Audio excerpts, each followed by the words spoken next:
been very helpful in some of the information she gives about some of the properties. And I also joined the Pasadena Heritage Association just because I thought it was a really important organization to help preserve some of the properties in the city that I live in also. So I'm going to just cover these topics. Nels has already kind of covered what the purpose of the Mills Act is, but from our standpoint, from the assessor's office, it's basically a revenue-raising savings for the homeowner of the property, with the hopes that the money that they're saving from their property taxes, they would be used to preserve their property and put into their home. And typically for single-family residents, you do recognize substantial savings with the Mills Act. But if you've owned your property for a long time, the Mills Act really doesn't come into play as far as any savings, because Prop 13 takes care of that for you. And just real quickly, how Prop 13 works, it was passed by the voters here in California in 1976.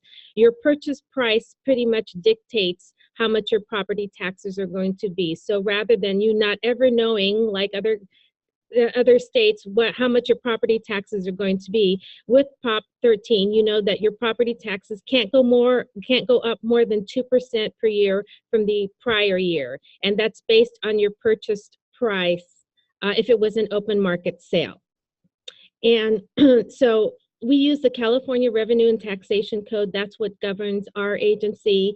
And I'm going to go over real quickly the 3 approaches to the valuation of the Mills Act properties. And I'm going to give just a real general sample description, because Mills Act properties are very unique. There is not one size fits all approach for everything. I'm going to give you a very basic example of how it works. And so the purpose of the Mills Act, again, is to give owners of historic buildings the opportunity to realize some substantial tax savings and hopefully use that money, again, to help preserve the property and keep it looking as good as it should. And this is kind of the same information that Nels had given you also, where if you've owned the property for like 15, 20 years, you're probably not going to see any savings to your taxes when you apply for the Mills Act. However, there is, if you are thinking about selling your home and you have a historical home, if you apply for the Mills Act, you can advertise that to your future buyer, because it goes for 10 years and it can be transferred to the person who purchase your home.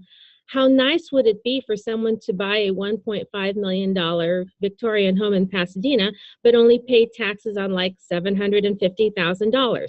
That's the benefit that you could pass on to the person who would potentially buy your property if you've owned the property for a really long time.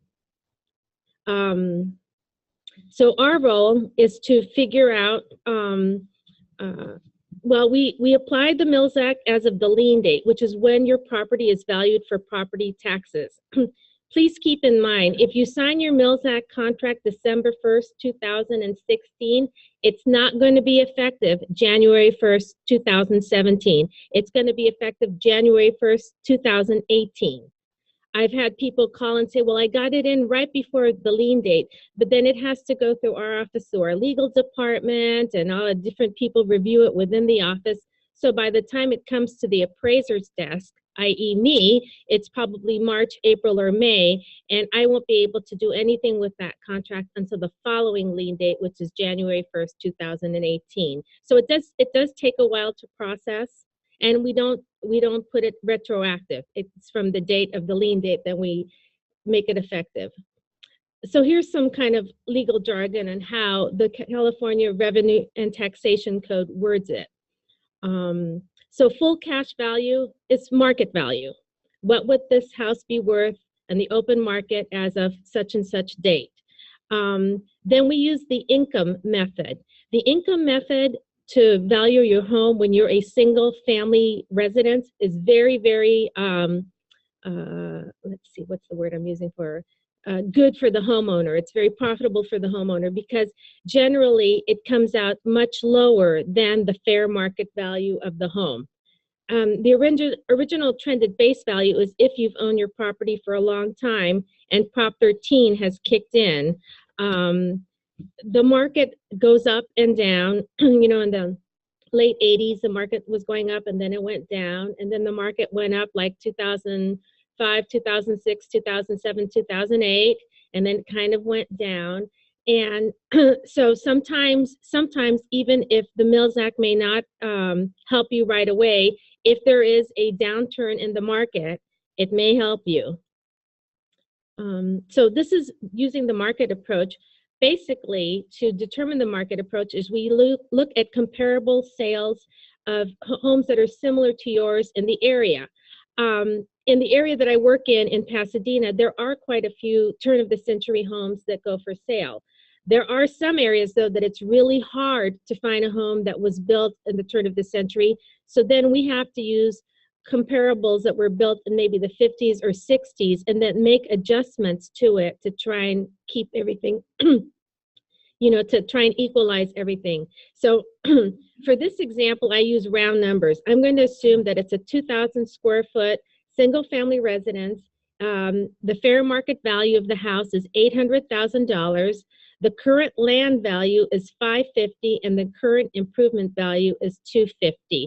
And for those of you who own property here in LA County, we always divide the land value from the IMP value. But I hate to tell you, for the most part, that's an arbitrary amount. What we're concerned about is the total, not the difference between the land and the IMP value. Okay, so this is just a quick definition of what the income approach is. So the income approach assumes that your house is being rented on the open market. And how we determine that is we use fair market rent for other similar properties in your area.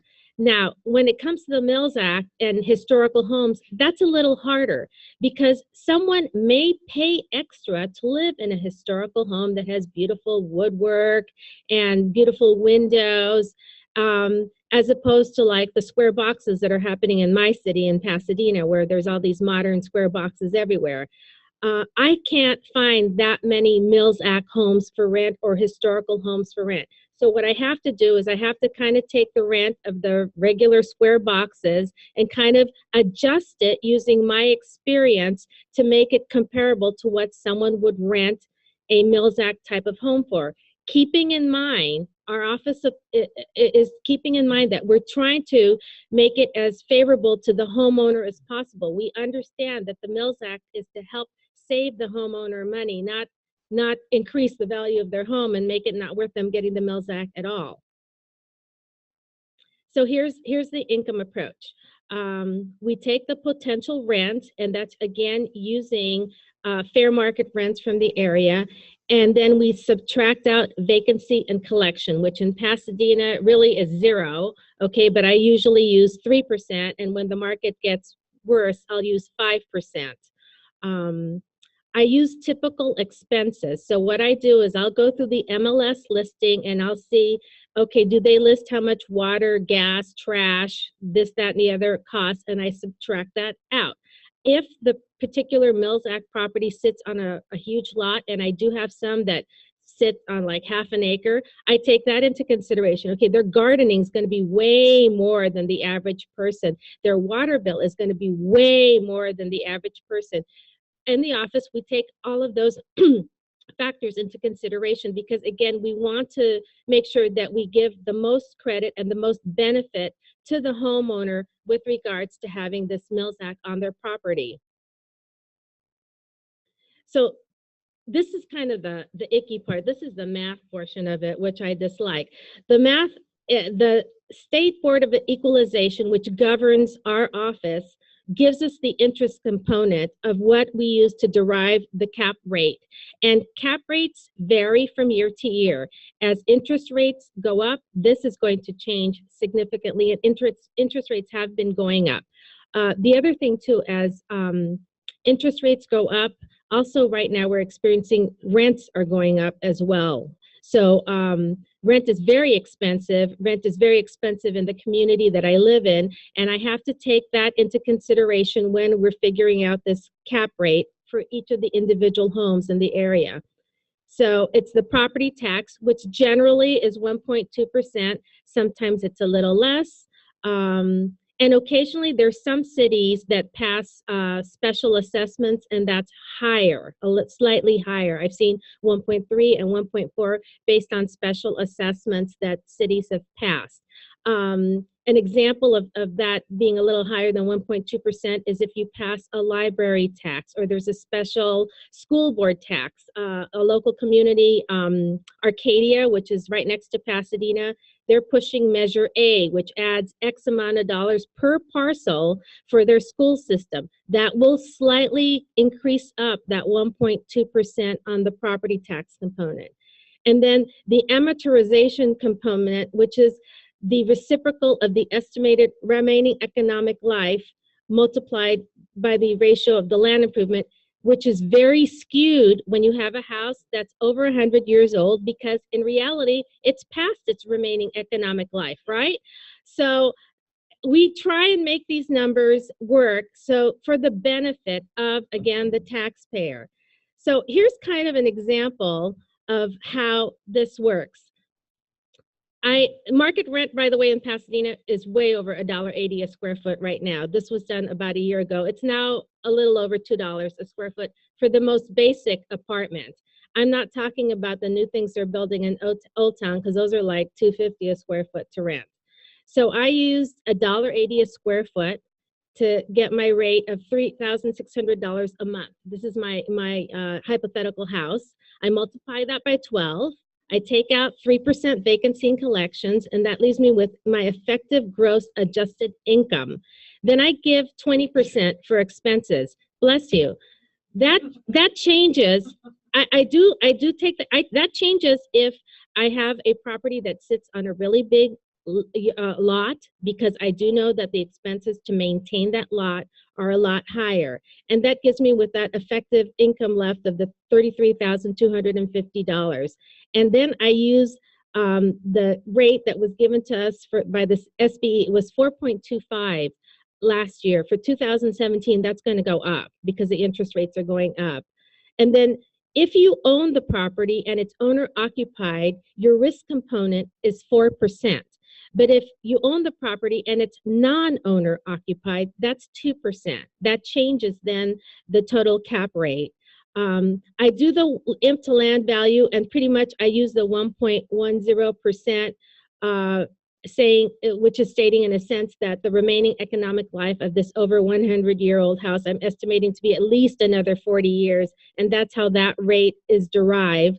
I apply the tax rate, and that's how I get the cap rate. So I take the $33,250, I divide it by the 10.37%, and I get that $323,240,000. Okay, keep that number in mind. We're going to go back to it. This is how, if you had just a regular Prop 13 property and there you made no changes to it, you didn't change any ownership. Very important, just a little caveat here. Anytime you add a person or take a person off your deed, unless it's your spouse, domestic partner, or your child, your property will most likely get reassessed to the current fair market value. So if two sisters own a house and they've owned it for like 50 years, and sister A transfers it to sister B as a gift, maybe for the IRS, we'll see that as a gift, but the assessor's office will see that as a 50% reappraisable event. So 50% of that tax base is going to be now fair market value as of 2017. That makes a huge, huge, huge difference in your property taxes. Before you file any deeds or start taking people on and off to refinance or whatever, please check with an attorney to see if this will in any way change your tax basis, because your property taxes will be that'll be the base, and it'll continue going up 1.2% for the rest of the duration that you own that property. That's just a side note. I see that happening a lot, particularly with people who inherit property. You know, 3 siblings inherit property, and then they all decide to sell it to sibling C in the middle or whatever, and in gifting it to themselves, they may not incur any income tax issues, but they've now just lost 2/3 of their parents' base, inherited property tax base, and that 2/3 is going to be reappraised as in 2017 costs, which is, I guarantee you, way, way higher. Yes. No, no. Mm-mm. Parent, remember, domestic partnership, spouses, or parent to child. The only way a grandparent can transfer it to a grandchild is you have to show that the parents of that child are both deceased.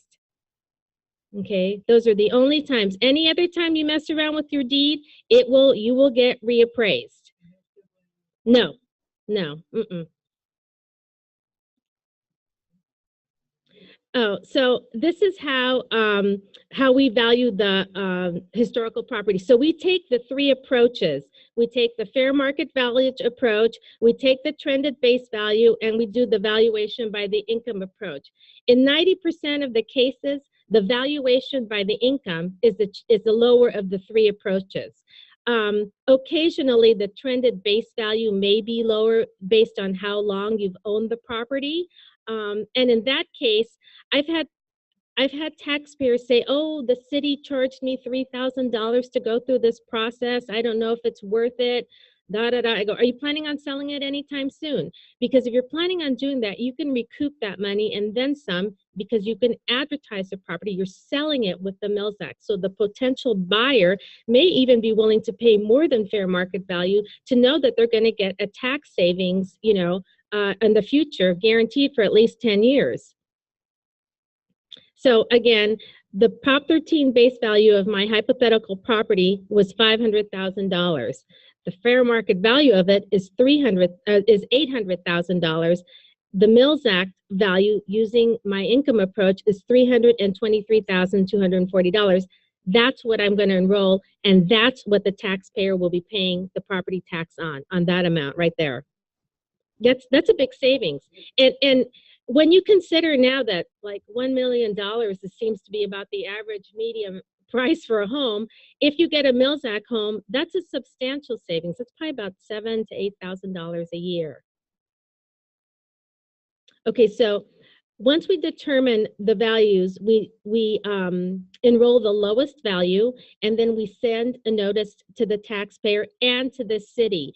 So some cities, the two cities that I deal with right now, the city of South Pasadena and the city of Pasadena, no one has ever contacted me about the money they're losing with regards to the Mills Act. Maybe LA has more stricter rules with that, but no one in either city has seemed to care. I guess because property values are going so high, the difference is negligible at this point. So occasionally, I've had cities cancel people's Mills Act contract, and we don't get involved as to why. And then we'll have the taxpayer call and complain to us because we answer our phones. Why is my tax bill going up? And I'll take a look and start investigating. I said, well, the city canceled your Mills Act contract, and I'm sure they notified you of it. And so, but we don't add all the value back at the same time. How the Mills Act does it is we'll take 10 years to add the value back up to the original Prop 13 value. So it's not such a painful shock on your wallet when you get, your tax bill, but you will notice the jump. So we use this, present worth of one, and we just trend it up for the next 10 years. And that's how your tax bill, your property tax bill incrementally will go up based on this valuation. So if you want some more information about how particularly the assessor's office deals with the Mills Act and finding out how we do our evaluation, you can always get on this website. This is the Board of Equalization. They're the ones that control how assessor's office applies the Mills Act. Lots of people in my office find them somewhat cumbersome because it's one of those things where the contract is between the homeowner and the city, but guess who gets stuck doing all the work? The assessor's office does. Guess who gets all the complaints when people aren't happy with the valuation? The assessor's office does. I am particularly interested in this because I like preservation of older homes. And so my supervisor said, you can do all of them for the city of South Pasadena and most for Pasadena. And I was okay with it once I got over my fear of the math part. Now I have someone put it in a spreadsheet for me. So I just plug in the numbers and it all turns it out for me. But if you have any questions about whether or not a property that you're purchasing may benefit you to apply for the Mills Act, you can always give our office a call first. I don't like it when I get phone calls after people have signed contracts and they say, but the guy at the city told me I could save 50, 60% off my taxes. Yes, maybe if you were a single family residence. I get those mostly when it's like a duplex or the main house has the Mills Act, but the accessory property, do not have the Mills Act. The Mills Act goes to the house. It doesn't go to your new swimming pool or tennis court or guest house or maid's quarters, unless that was part of the original structure to begin with. I do have a house in Pasadena that has a cement pond, i.e. a swimming pool from the turn of the century. When I went there, I was fascinated in seeing this cement hole in the ground, but it's part of the historic structure of the house. We would not assess that. That is considered part of the Mills Act property. That was designated in whatever the description of the property was. Also, I want to be really clear, you don't necessarily have to have a really old house to apply for the Mills Act. Recently in the city of South Pasadena, a house that was, I'm trying to see how I could describe it. It's like a George Jetson house. It was a house that was manufactured at an airplane plant in World War II, and the guy ordered it, and like they pieced it together like Legos in his land property, and someone purchased it and restored it, kind of to its mid-century George Jetson style of house. And that got the Mills Act just recently, maybe within the last 18 months or so, because it's a very unique, different property. Yes? I think you're referring to the fleet code? Yes. Why would it be eligible for the Mills Act? Because a lot of the restoration work had already been done.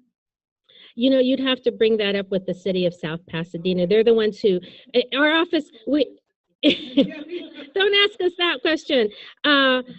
You know what?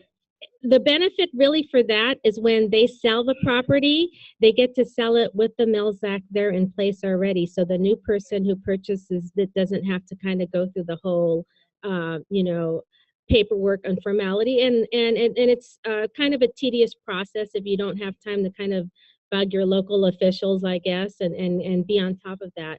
But yeah, and I've seen the house. I've seen several houses advertises this house comes with the Mills Act, a substantial tax savings to whoever purchases it, particularly if you're purchasing it now in today's fair market value, where we all know right now the housing prices are still incredibly high.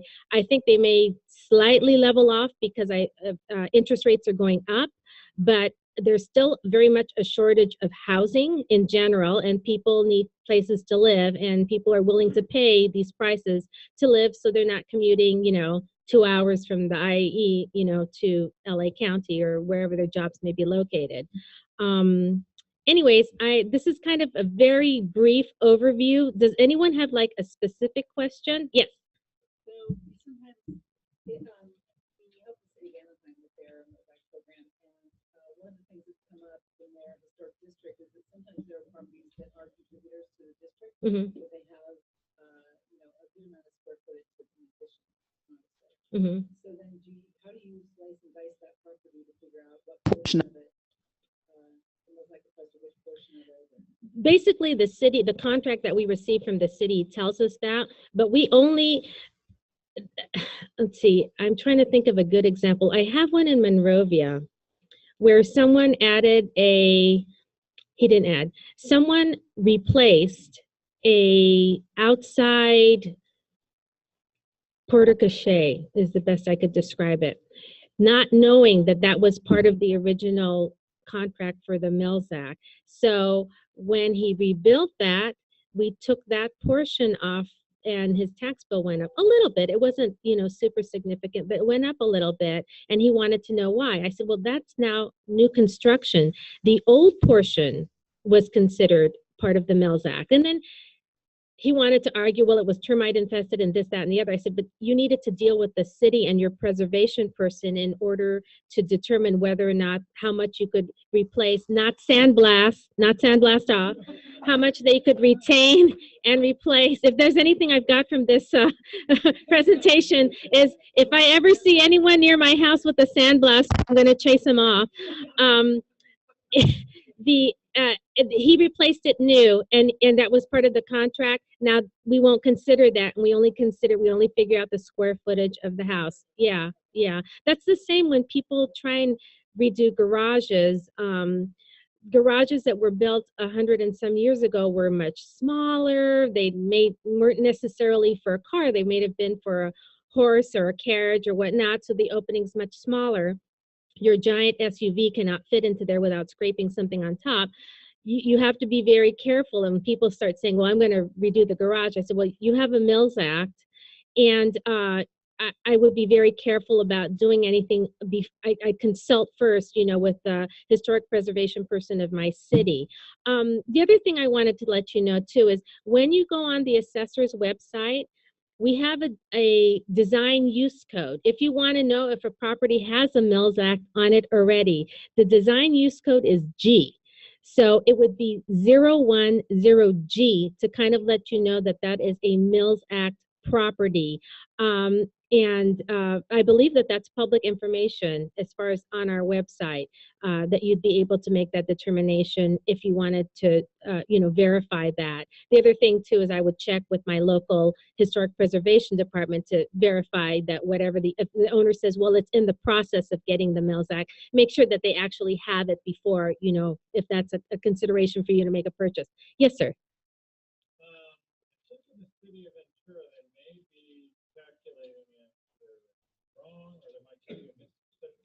Nowhere in your calculations where they say, oh, well, the cost of the roof's going to be $40,000, the cost of a new foundation is going to be $100,000, the cost of the windows is another $12,000, and that number gets calculated into. We never get that information, ever.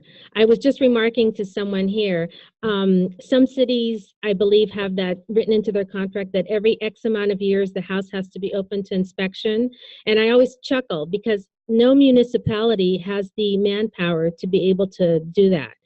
I'll go to Mills Act if, one, the owner invites me and I get the opportunity to go in there, or they're doing some substantial renovation. Other than that, our office doesn't have any right to knock on the door and say, hey, can I see what's here, And occasionally we're surprised. There's no way in that first form to say, oh, well, because we're spending $100,000 on repairs and $50,000 on repairs, that makes the calculation for the assessor. Well, maybe a misunderstanding. We've had some taxpayers try and I don't know if double dipping is the right thing, but we have to use typical expenses from the area. Because you bought an old Victorian house that had significant termite damage and needed a new roof and had a sagging foundation and knob and tube wiring and the plumbing was clay piped, you sort of kind of knew that in the sense getting into this older historic home. I can't allow every single expense you present because it would totally skew the value. Do you understand what I'm saying? Again, our office, we're bound by the real estate and taxation code. I have to use what the market out there, what is a typical expense. Now, if every single person in the city of Monrovia needs a new roof, new foundation, new plumbing, new wiring, that would be a consideration. Then the expense rate would go up significantly. But, we have people who come in and say, hey, it was really windy. There was some windstorms in 2011 in the San Gabriel Valley that damaged some historic properties. The, entire roof was blown off. I can't allow for those expenses. Otherwise, then the value of the house would be nothing, by the time I attribute all those deductions and I allowed for, 35% expenses, it wouldn't be worth to generate a tax bill for them. They have to be paying something. And again, it's typical expenses to the area that I would use. Mhm.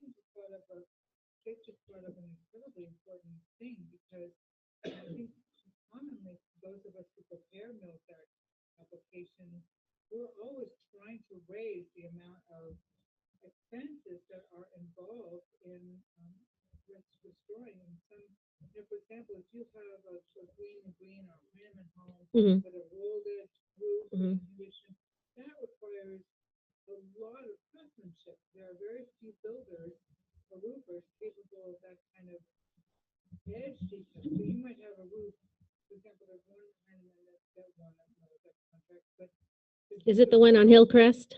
it is. Okay. Yeah.